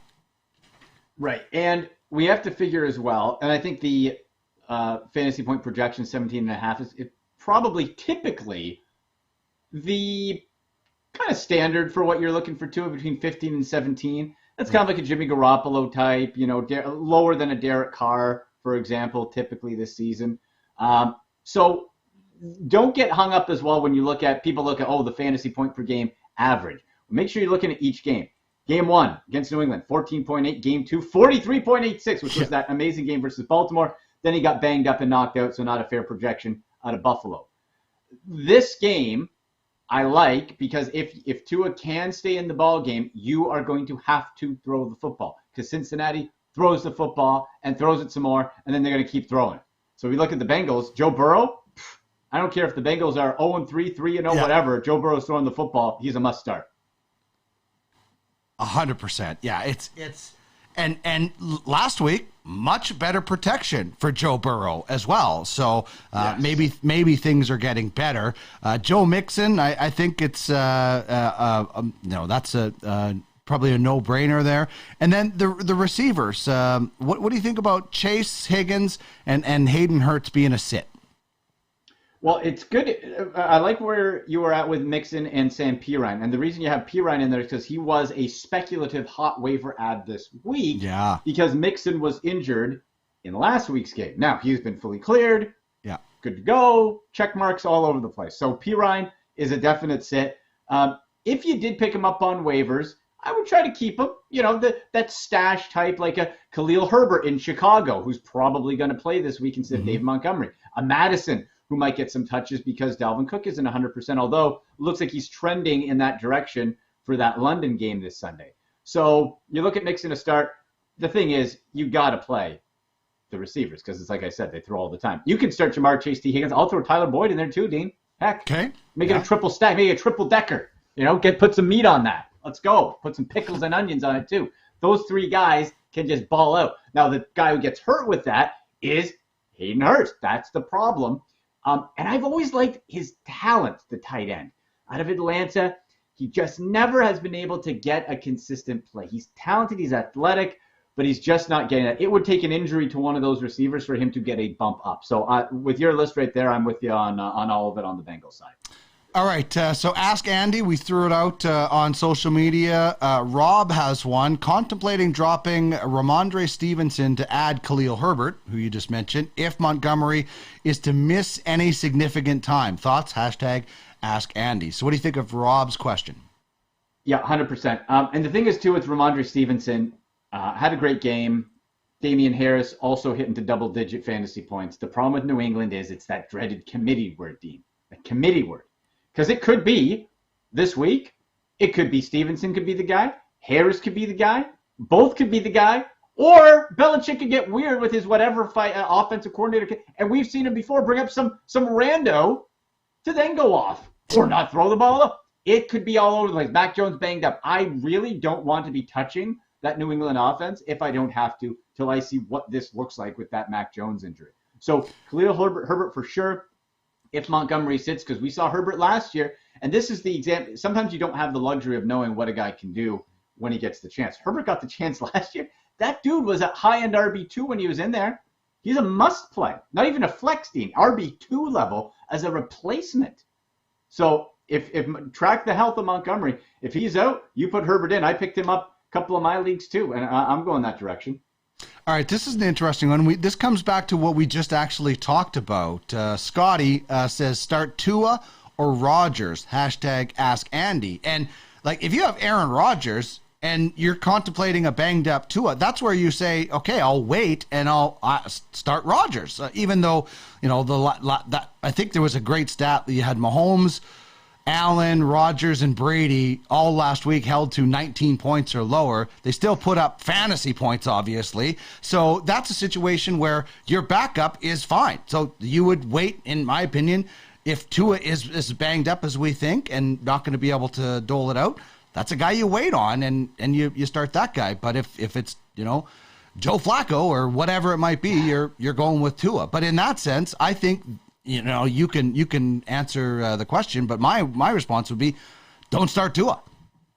Yeah, I'm going to wager and take the chance on the future Hall of Famer Aaron Rodgers. The season to start, not good, fantasy-wise or real-life-wise, Dean, because you have Game 1, 4.7 fantasy points. Game 2, 16.36. Game 3, 17.1. Not Aaron Rodgers types of numbers. We want 25 to 30 fantasy points. We want 400 yards, 4 touchdown games. Hasn't happened yet. I don't think it's necessarily going to happen against that New England defense either. But to your point, yes, you have a healthy Aaron Rodgers. Romeo Doubs makes a nice stack, although I like the rookie and the combo with Rodgers. I would try to avoid it this week just because I think they'll really try to hanker down on Romeo Doubs. But overall, that stack is really nice. But yeah, you got to go with Aaron Rodgers. And same if you got like Tom Brady. Go with the talent, go with what's there, and hope that this is just those first 3 weeks. They're shaking off the offseason rust, and they'll get back to business. All right, here's a Ask Andy trade from VJ Investing. So he's investing in fantasy. Wanted to get your thoughts on this trade offer, Andy, being offered Eckler for CeeDee Lamb and Everett. So this goes back to people asking about Austin Eckler again, right? Like if you can get him in a trade, you probably should.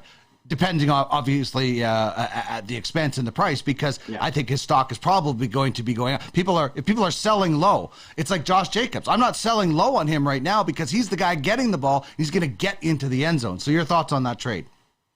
So the tweeter would be the one giving away Austin Eckler? No, he's getting Eckler for CeeDee Lamb and Everett.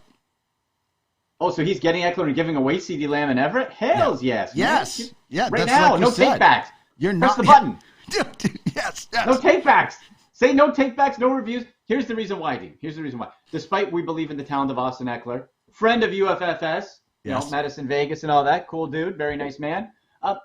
Where you drafted him, again, the expectations have not lived up. However, look at the numbers here. PPR specifically, which is where his real value is. 11.2 points, 18.4, 13.3.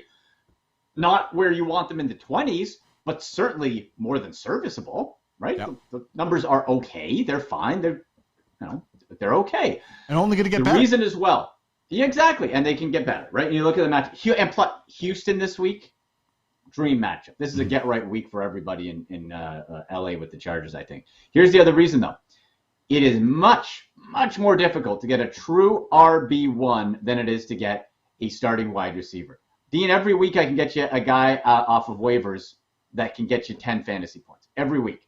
So for CeeDee Lamb, while I love the talent, super talented, you're still limited with Cooper Rush, who has performed above what we've expected with Dak Prescott going out. So you still have Cooper Rush. Dak Prescott should be coming back soon, but you have him. They're leaning on the run game smartly. And Gerald Everett, I'm not buying. I don't believe in him as a tight end talent at all. So I think you get that deal. You get Austin Eckler. It is much easier to get a more upper tier wide receiver fantasy help than it is for a running back. Beautiful. 11 a.m. Eastern on Sunday, Ultimate Fantasy Football. It's that very important time where people, in the league, what's his name would call it, doing his little tinkering, lineup tinkering. So it's a really important time. You'll be on right here on Twitch, taking people's questions, helping people get their lineup set, and discussing it with amazing guests. Absolutely. And you know what? I got one more Ask Andy question that just came in on Twitter. Oh, okay, good. Go for it. And because of the relation to tonight's game and similar. So this is from Paul Souza 80. Says Tua tonight versus Cincy or Tannehill versus Indy, leaning to Tua. This is interesting. I think I'd go Tannehill. It's kind of that tweener thing because it's the backup option. Okay, well, Aaron Rodgers was a bit of an easier ask. Are we believing in Tannehill? And while people have been dumping on the Titans, and rightfully so, the fantasy numbers for Tannehill have not been that bad. Yeah. Now, it's against Indy, tough defense, but I'm with you. I'm leaning for Tannehill against Indy because Thursday nights can be weird. They might want to run the ball more. One wrong hit. And Tua has been injury prone. Short week, right? I would go with Tannehill for sure on this one. Yeah, then it's a judgment call, but I'll go with the guy who I think is going to finish the game more likely. And I'm not. I have questions about Tua finishing the game tonight. So, absolutely, and it's a short week, etc. Coming off of an injury, you have your best bud Jalen Waddle. He's injured too with Tua. Yeah. So, I think you go there, you go with Tannehill, and you rock and roll. And I'll be answering questions. Hashtag Ask Andy on Twitter @AndyMC81 all week on the show, 11 a.m. to 12 p.m. Eastern on Sundays. We'll get everybody ready for week 4 and see what happens. I love it, man. Thanks so much, as always, for joining me. Can't wait to see it on Sunday, buddy. All right, man. Talk to you later. Take care. There's Andy McNamara. Check him out Sunday mornings, 11 a.m. right here on twitch.tv/Ultimate Fantasy Sports. Ask Andy. Get your fantasy lineups ready. All right, we're going to shift gears. Fantasy football to fantasy hockey when we come back. Michael Amato of Dobber Hockey, Goalie Post, and Sportsnet. Congratulations to him. We are going to chat about a number of things going on in training camps, especially a situation happening out west in Vancouver. So give me 30 seconds. I'll get the shot set up, and we will be right back.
All right, 5:24 in the Eastern time zone. This show is just flying by. I can't believe it's almost over, but we have some amazing stuff still to come for you. We are going to talk right now about some fantasy hockey and information that you need to know because I don't know if you are already had your fantasy drafts or if it's coming up, but if it is, we're going to help you out with what you need to know. And joining us is our good friend, Michael Amato from Dobber Hockey, of course, Goalie Post and Sportsnet. Congratulations, Michael. We saw the post this week that you'll be covering fantasy hockey for Sportsnet as well. So that is great to hear. Thanks, Dean. Yeah, looking forward to it starting next week. Awesome, beautiful. But this is kind of such an interesting time right now. We talked last week about guys that need some line luck and things like that, and there's a lot of training camp sort of luck that also kind of extends to that a little bit. And while I caution people not to get too caught up in preseason statistics, I would caution them about watching what lines people are playing on in the preseason as opposed to who's scoring against AHL or ECHL lineups. How important is the preseason, but also how can you get carried away with the preseason for people out there as well? Yeah, I think it's easy to fall into a trap of getting too excited about things we see in the preseason. But at the same time, I think probably the biggest thing to watch is just opportunities that are created, right? Like we see a lot of injuries in camp, and obviously that'll bump a player up in the lineup. And sometimes it ends up being a really good thing for the whole season. Sometimes it doesn't, work out at all. Or sometimes that player might even just be, useful for the first month or two of the season, maybe as a short-term ad. So it's definitely good to pay attention and just see how some of the line combinations are shaking up and sort of seeing who's maybe taking advantage of some opportunities that you didn't think they had originally. Yeah, it's different than those playoff guys. Like, the most famous John Druce stories about the playoff heroes where they come out. That's different because those guys are legendary. You don't hear about preseason legends. The biggest one that comes to mind is, I'm in Edmonton, and Ty Ratty was on McDavid's line for a little bit in the preseason, and everybody thought this was going to be the second coming now. And, it was obvious to most people that this was just a strange experiment the Oilers were trying. So opportunity is important, but realistic expectations for certain players have to come into play, and historic value. It's not like all of a sudden a guy goes from a career AHLer to being on the line with the best guy in the world. That just rarely happens.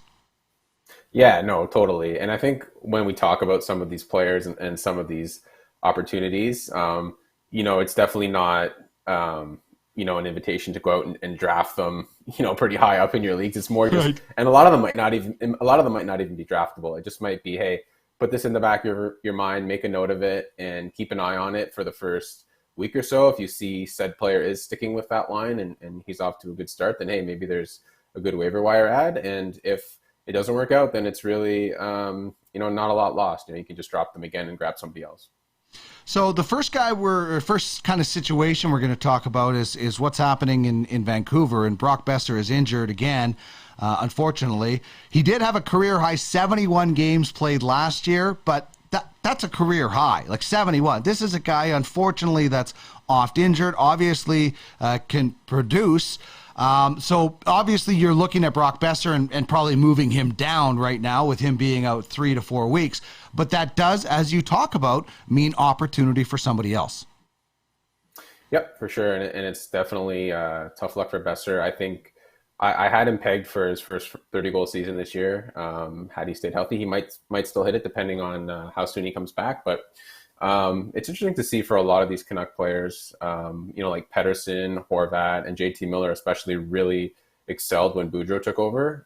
But obviously they only got a little more than half a season with him last year. So seeing that for a full year should produce some really, really strong results. And I think there was talk of maybe the Canucks stacking that top line with Pettersson, Miller, and Besser. So I thought Besser would really thrive there this year. But now that he's gone, one name that I think I've seen kind of floating around is Andrei Kuzmenko, who had a lot of hype this offseason, and I had a lot of questions about him this summer, just what his prospects were. And I wasn't necessarily super high on him just because I think once you get past that Canucks top line, it's tougher to get offense out of that group. But I saw the other day he was practicing on Power Play 1. We'll see how he does there in the preseason, if he takes advantage of that opportunity. And maybe if he gets a bump up in the lineup as well with Besser gone now, if he gets to play with maybe a Pettersson or a JT Miller, I think that could really help his value. I think he's probably a guy that's known to some people, but you might be able to find much later in your drafts or potentially even off waivers early in the year if he really does take off.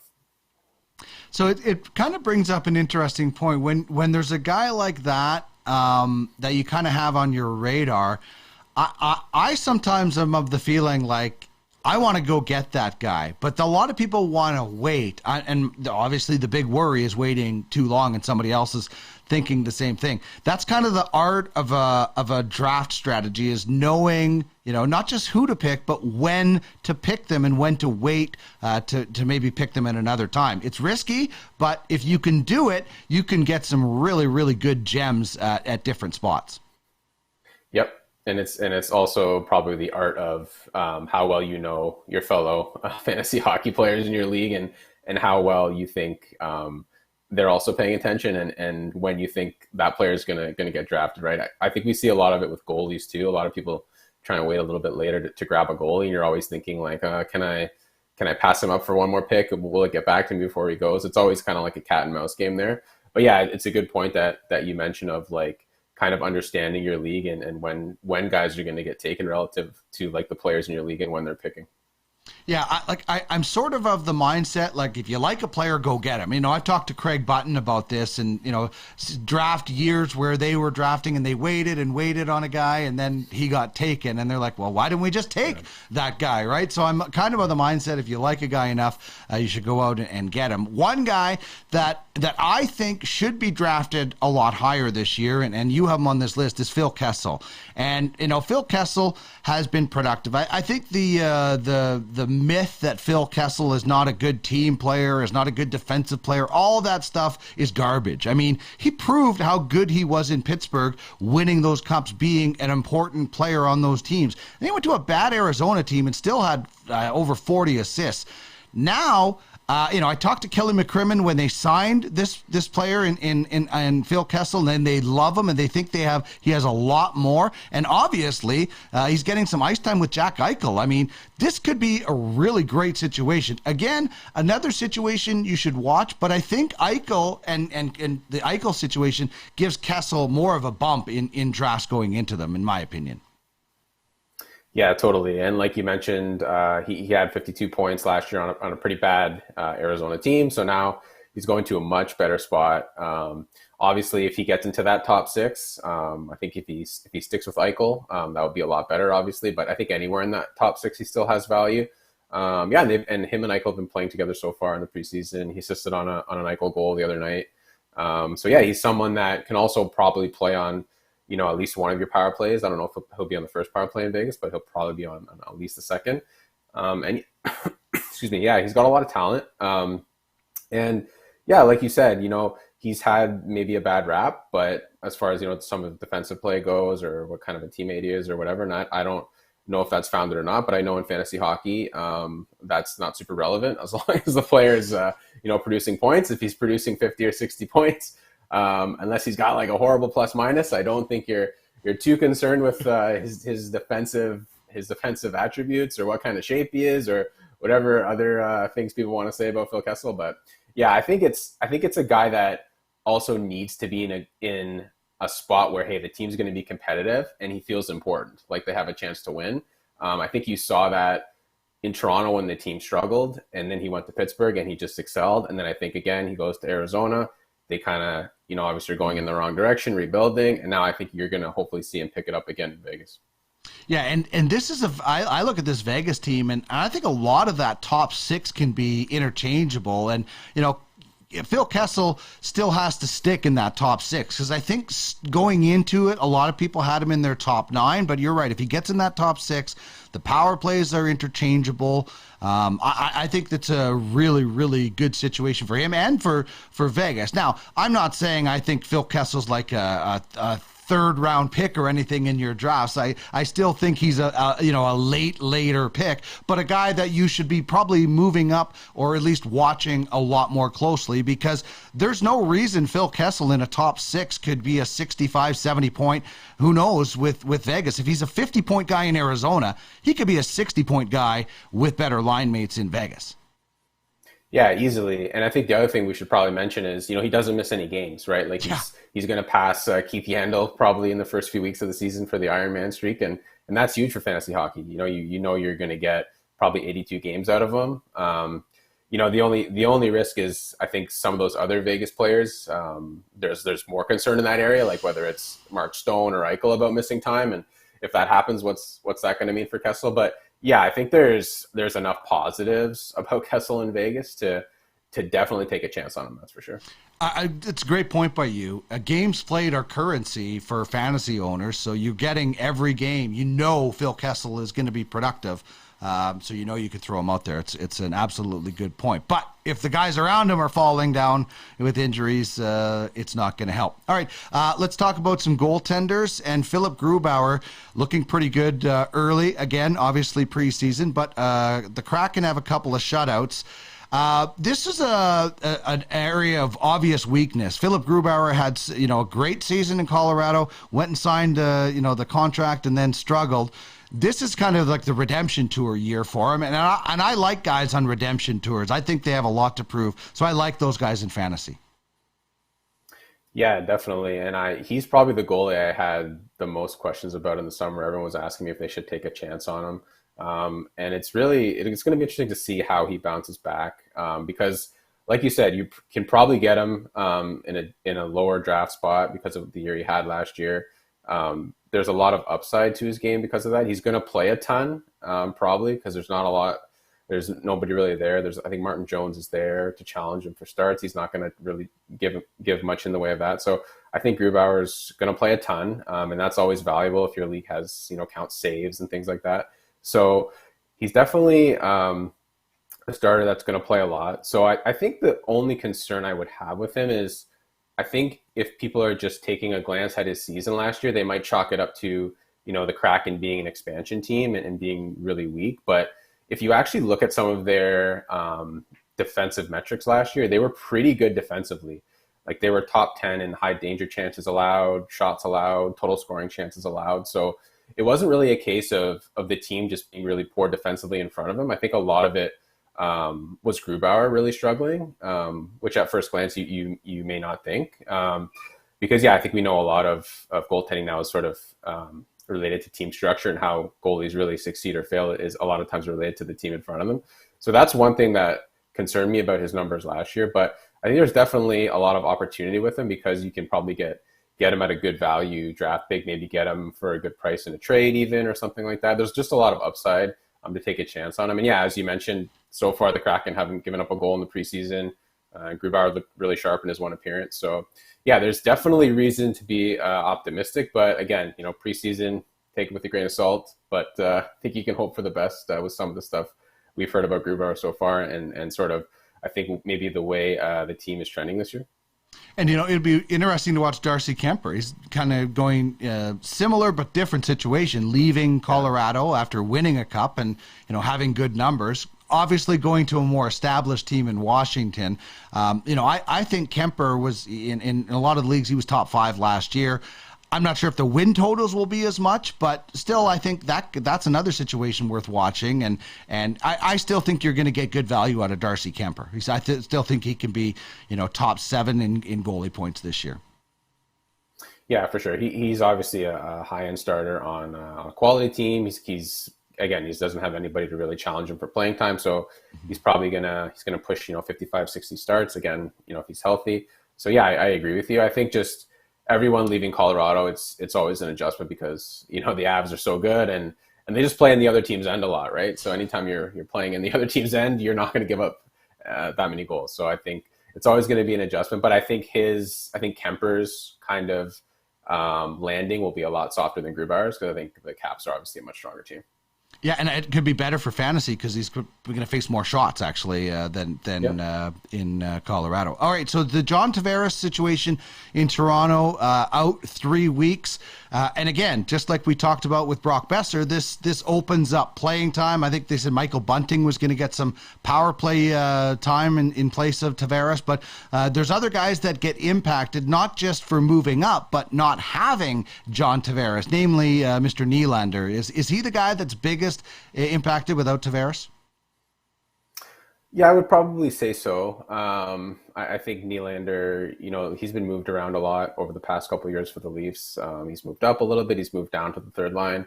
I think he'll be okay as long as, Tavares isn't out for longer than what's already been stated, the 3 weeks or so. I just curious to see how it's going to affect some other younger players trying to make the team. Like, this was maybe an opportunity for Nick Robertson to step up and possibly play on that line with Tavares and Nylander. But now, obviously, someone like him being a more offensive type player without Tavares there, I don't know if that's the perfect role for him. I think Dennis Malgin scored a goal last night and drew a couple of penalties. He's the guy that I think the Leafs are looking at that might be able to fill that role. Maybe Alex Kerfoot, who played the wing on that line last year, shifts to the middle.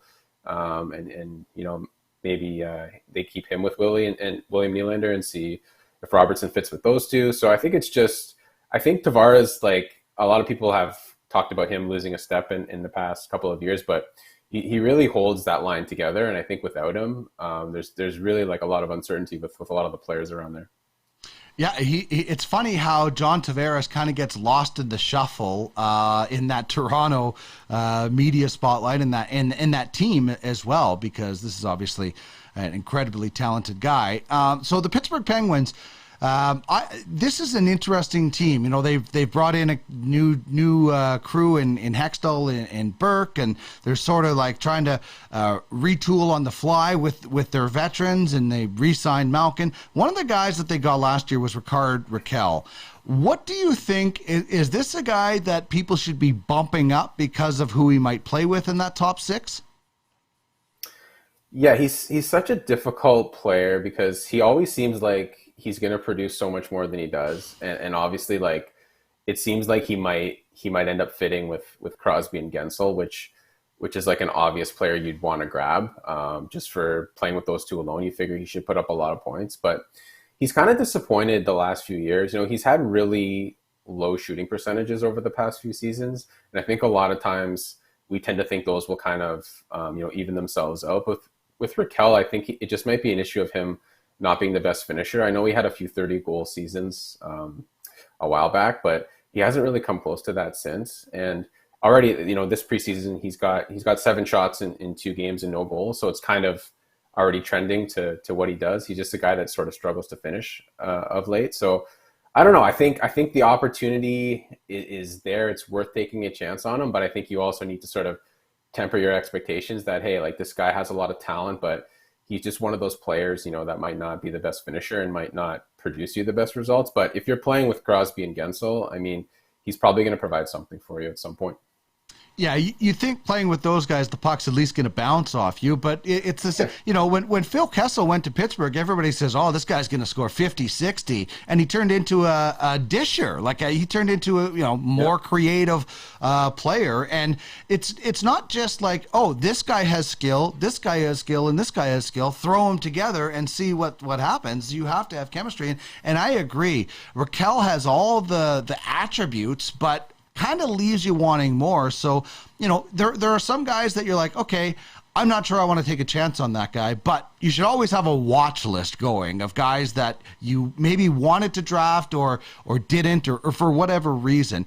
That's a guy that kind of I would rather put on my watch list than actually draft, because I have been disappointed. Now, watch, this is the year he comes out gangbusters, right? But there are guys like that for me every year. Like David Perron is a guy that I like drafting late in rounds because he just seems to always produce. Raquel has been a guy who's left me wanting more, so he would more go on my watch list. But everybody obviously is a little bit different.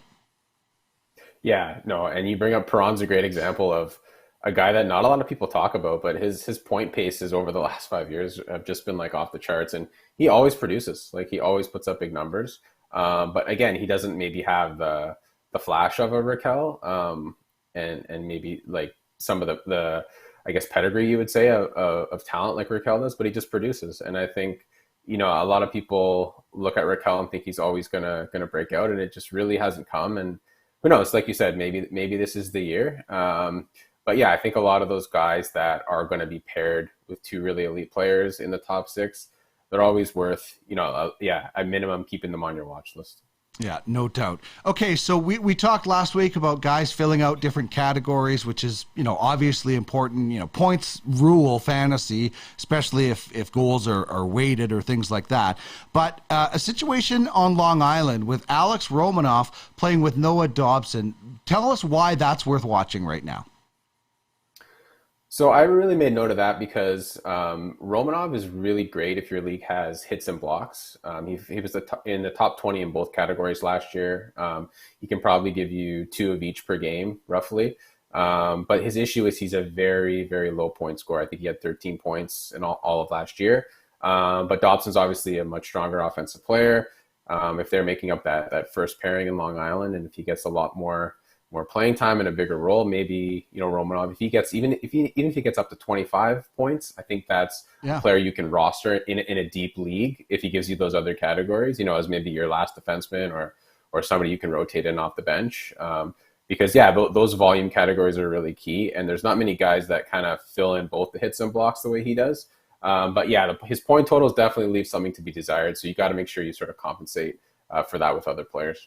Yeah, I like those guys as spot fillers. I mean, you're probably, like you said, you can rotate them in and out, and know you're going to pick up a few different categories. Baseball, those stolen base guys, throw them in to try to win that category or whatever it might be. But I think the big thing when you go into drafting, the same thing in the NHL, is what are your expectations? If you're drafting Romanov and thinking he's going to be every day for you in fantasy, your expectations are wrong, unfortunately, in my opinion. But if you're looking at him as being a guy who can fill in, whereas some of the other guys, it's all about expectations. And the same thing with fantasy. If you draft a guy that you're expecting 40 points from and you get 5, well, is it that guy's fault, or was it your fault for the expectations you had? Yeah, totally. And you definitely have to have like defined roles for most of the players that you take. And, obviously like it's great if a guy like Austin Matthews gets some hits, but exactly why you're drafting Austin Matthews. And I think it works the other way too, right? Like, if you're drafting a Romanov, he's not going to put up a lot of points, but if you can't win the goals category, but you can win the hits and the blocks category, it's just as well, right? Like those categories are worth the same at the end of the day. And there's not too many players you can roster that don't score a lot of points, but Romanov is probably one of them. Yeah, and that's important, is finding those guys, because if you get the wrong guy, you're just getting nothing out of them. It's finding those right guys that are just kind of on the periphery, right on the edge of being, fan, and maybe a lot of people don't know about them, because that's in the end is taking players or waiver wires or things like that could certainly put you over the top. And win your league. I mean, you can't just draft your team and sit back. You have to be watching for guys that get hot and cold, in my opinion. If you don't do that, you're just donating your money. Yeah, totally. And you have to look a lot of times in the not so obvious places for players. And look for other players that people in your league won't be targeting as well, right? Somebody like Romanov's probably not on the radar in a lot of leagues, unless you're in a really deep multi-cat league. He might be, but yeah, he's someone that can give you, I think, a lot of value like a lot of people wouldn't probably be thinking about drafting him, or probably he'll be sitting on waivers in most leagues. And yeah, you might be able to find something there that gives you a huge boost.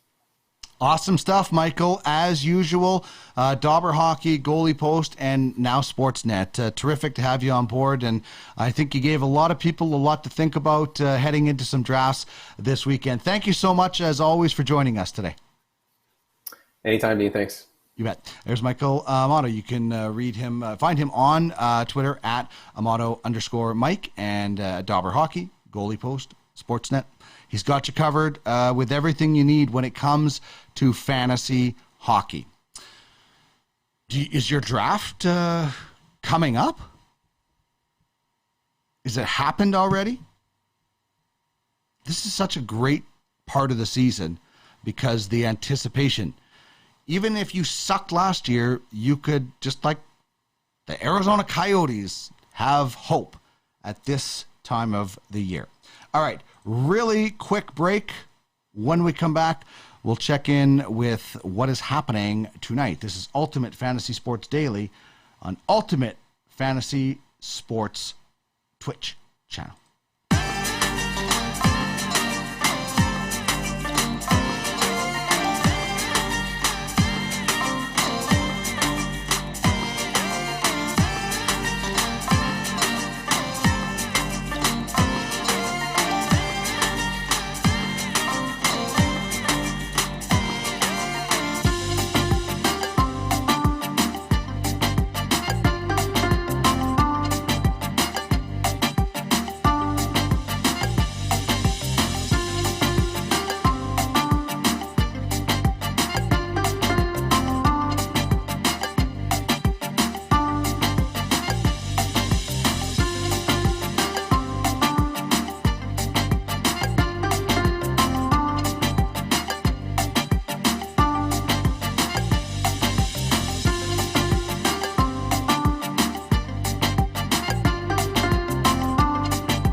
All right, 5:52 in the East, 3:52 in the Mountain Time Zone, where I am located.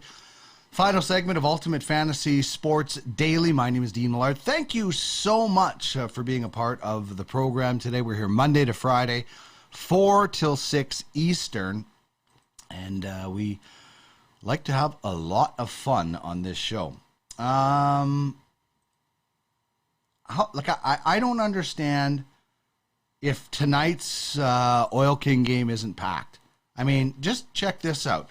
You get a chance to watch Connor Bedard for $30 if you're in the Edmonton area. Last time I looked earlier today, there was tickets still available. $30 for the best player not in the NHL right now. This guy in the summer was available to watch, and ticket prices were high at the World Juniors. Next year, add a 1 or a 2 in front of that. So you're going to be paying $100 or $230 to see Bedard play next year in the NHL. Maybe for Arizona, maybe for Montreal, maybe for Chicago. Who knows? You could see him tonight for $30 against the Oil Kings. And he's producing already 3 goals and an assist in 2 games. This is a special player that has an elite shot. Your opportunity to take this guy, or take your family, take your son or daughter, take your brother, anybody, take somebody to the game. And then next year when this guy is lighting it up for the Calder Trophy, you can say, I remember I watched that guy for $30. This is the best deal you will ever find. Bang for your buck.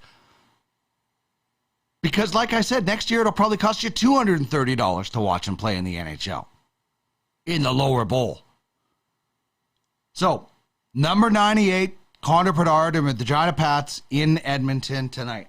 By the way, Guy Flaming and I, we're going to do a little live pregame show from the rink tonight. Twitch.tv/DMP Live. DM Productions Live is the channel. Working on a little concept for something that we might be able to do. And I'd love to be able to figure out how I can stream it on this channel as well. I just don't have that technology. Maybe somebody out there is smarter than me. But 6:25 p.m., 8:20 Mountain Time, 8:25 p.m. Eastern Time, Guy and I will be at Rogers Place on Twitch. You should be there. $30. It's incredible. It is an incredible deal to watch an incredible hockey player. You know, the shot is ridiculous. Absolutely ridiculous. All right. So Aaron Judge has 61 home runs with 7 games remaining. If you missed it earlier, this is what Judge did last night off Tim Meza, historic pitcher. Sinker that simply didn't sink. Tell me what you think of the call. Here's Judge making history. And the 3-2. Drilled deep to left field. This could be it. See ya. He's done it. Number 61. He's been chasing history, and now he makes it. He and Roger Maris are tied with 61 home runs, the most anybody has ever hit in a single season in American League history.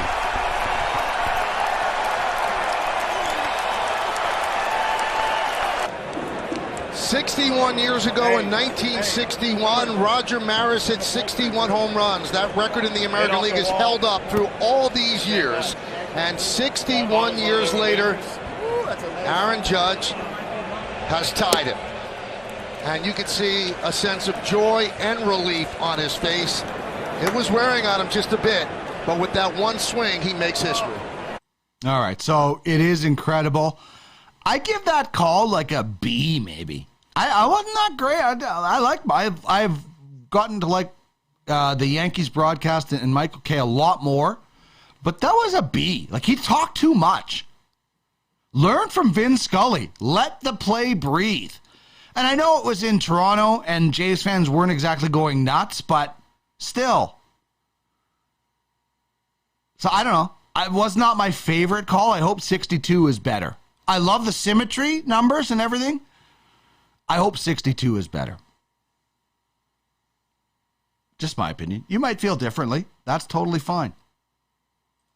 As for our question of the day, who has been the biggest disappointment through 3 weeks of fantasy football?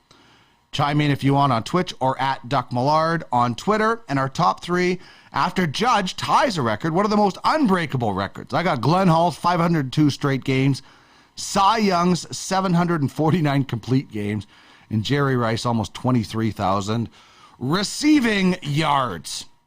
That's it for me. Reminder, if you need some great production work, hit me up at DM Productions.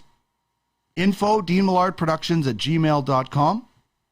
Whatever you need for your project, we will take it to the next level.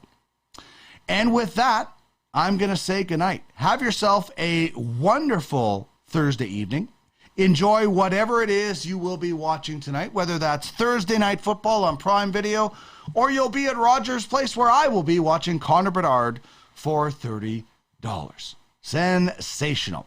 Have yourself a great evening. Thank you very much for joining me on the program today.